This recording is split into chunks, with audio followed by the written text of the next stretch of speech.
Charging cars at home at night is not the way to go, a study finds. How so? If the vast majority of electric vehicle owners charge their car at home in the evening. Yeah, I mean, the cars have their own scheduling capabilities.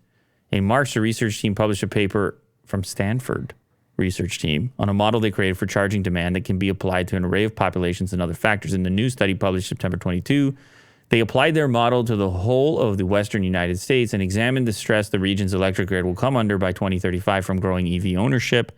In a little over a decade, they found rapid EV growth alone could increase peak electricity demand by up to 25%, assuming a continued dominance of residential nighttime charging.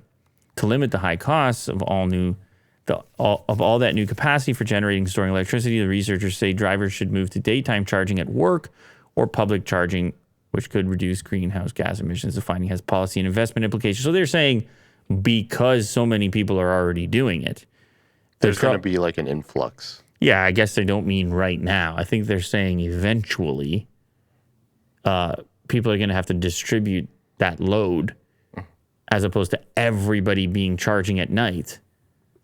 You would have less demand if people had access to daytime chargers, whether that be at a public charging location or at work.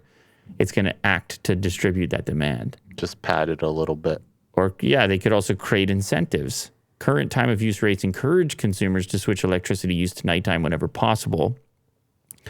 That's because that's off peak, as you know, you see on your bill and stuff. So you try to do the laundry or whatever else you're doing, dishwasher. This rate structure reflects the time before significant solar and wind power supplies when demand threatened to exceed supply during the day. Today, California has excess electricity during late mornings and early afternoons, thanks mainly to its solar capacity. So this is a case-by-case basis as well, depending on the region and how electricity is generated, stored, and so forth. But it is a huge concern.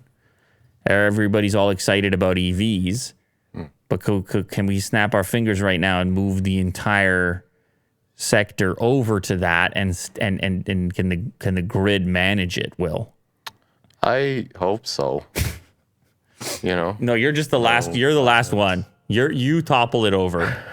You get your EV, you plug it in. It's like, nope, I'm too much. Happy, and then all of a sudden, too much. I plug it in, it's a blackout. So. Too much.